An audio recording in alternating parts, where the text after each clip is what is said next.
Olá galera, sejam todos bem-vindos, espero que todos estejam bem. Esse vídeo ele tem como propósito analisar as questões da avaliação passada, identificar os possíveis erros, para assim aprimorar e aperfeiçoar na disciplina de filosofia, já que o nosso foco aqui é o Enem. Vamos lá para as questões? Bom, as questões foram pautadas na política medieval e na política moderna. Né? Tanto que essa primeira questão é baseada no contrato social, uma característica da política modernista, certo? O principal criador, Thomas Hobbes. De acordo com algumas teorias políticas, a formação do Estado é explicada pela renúncia que os indivíduos fazem de sua liberdade natural, quando em troca de garantias de direitos individuais, transferem a um terceiro o monopólio do exercício da força. O conjunto dessas teorias é denominado de perceba bem, ao transferir um direito seu na mão de um terceiro, esse terceiro é o Estado. O Estado fica responsável por controlar, fica responsável por nos frear. Já dizia Thomas Hobbes que o homem, por natureza, é um lobo, né? O lobo do próprio homem, é um animal perigoso. E por isso mesmo ele precisa ser controlado, ele precisa ser freado. Quem freia isso é o Estado a partir do momento que ele renuncia. Qual o nome que se dá a esse conjunto dessas teorias de o homem renunciar?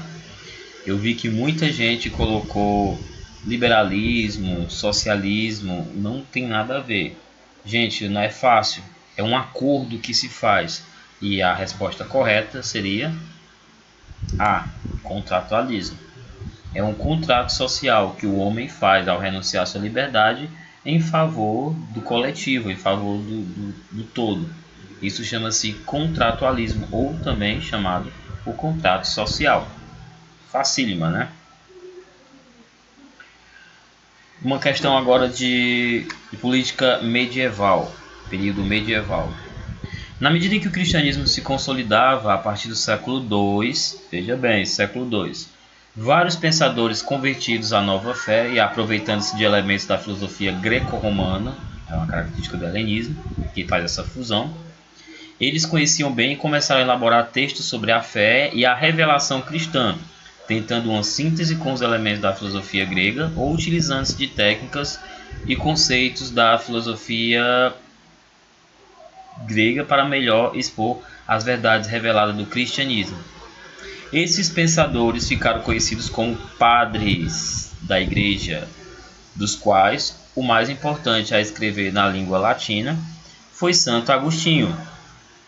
Esse primeiro período da filosofia medieval, que durou do século II ao século X, ficou conhecido como... Ora, aqui ele está dando várias dicas. Né? Primeiro que começou a partir do século II.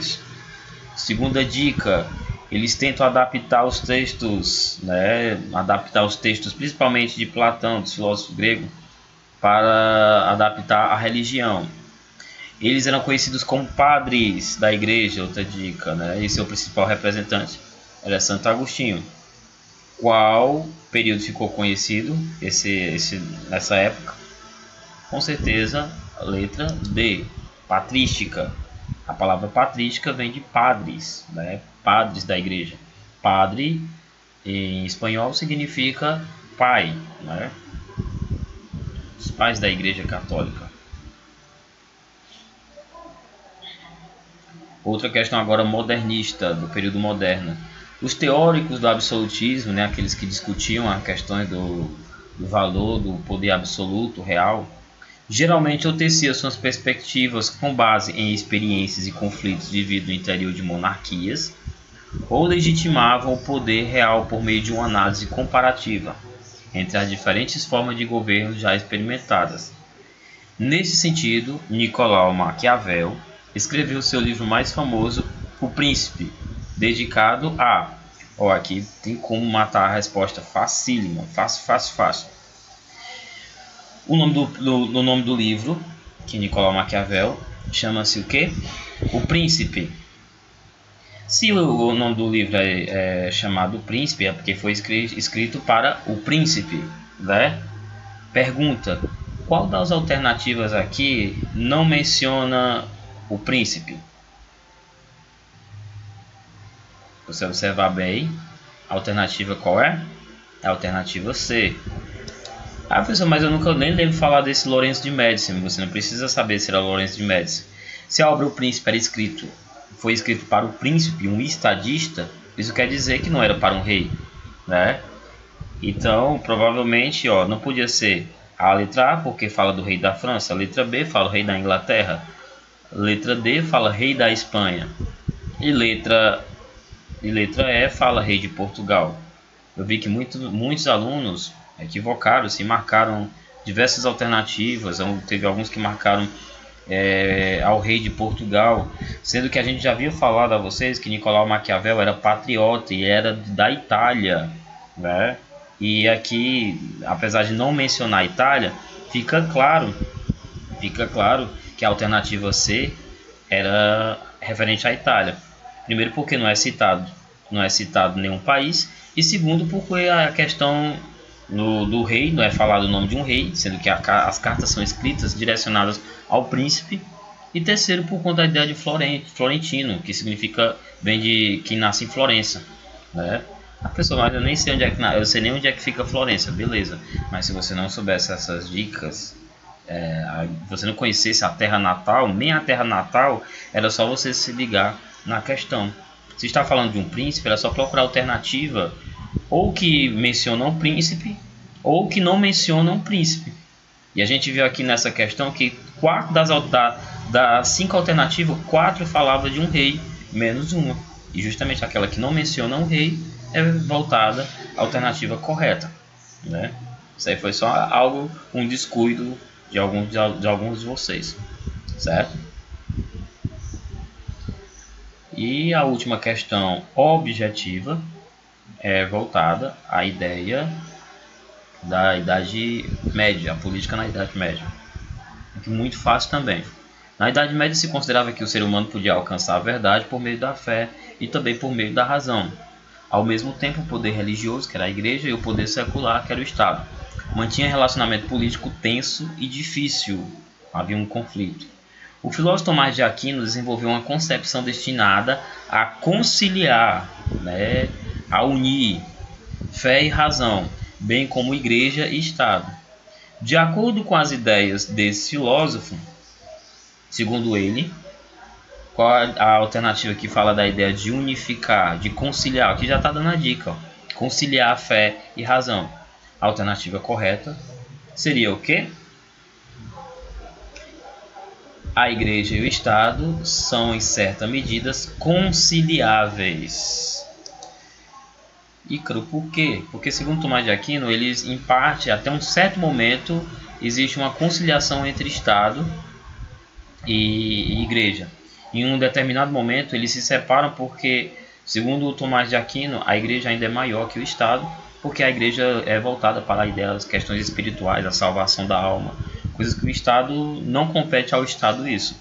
Então, nesse ponto aí, a igreja ainda chega a ser superior, mas chega um determinado momento que eles são conciliáveis, justamente na questão entre fé e razão, entre igreja e Estado, entre a ideia de desenvolver os valores morais, que o Estado também trabalha com isso, com a ideia da educação, da moralidade, do prezar pelos valores, ok? Então a alternativa correta é a letra B. Okay? Última questão. Essa questão aqui, que era subjetiva, eu queria chamar a atenção porque alguns eu analisei as questões, as respostas, achei as respostas muito estruturadas. Não é que eu esteja desconfiando de vocês, não é isso. Mas alguns aqui ficou muito assim ao pé da letra, ficou algo muito tirado do livro mesmo. Eu senti mais falta das próprias palavras, certo? Mas a questão diz o seguinte: tendo o príncipe necessidade de usar o bem, a natureza do animal, deve escolher a raposa e o leão, pois o leão não sabe se defender das armadilhas e a raposa não sabe se defender da força bruta dos lobos. Portanto, é preciso ser raposa para conhecer as armadilhas e leão para aterrorizar os lobos. Os fins justificam os meios.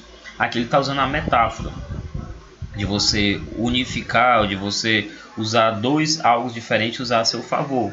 Um lado usar a esperteza, o outro lado precisa da força bruta. Ambos precisam do outro, né? E Nicolau Maquiavel nos dá nessa questão a ideia de que tudo é possível, tudo é válido, né, para se conquistar, para se chegar a um determinado objetivo. Por isso se atribui a ele o sim justifica os meios, ou seja, não importa as armas que iremos usar.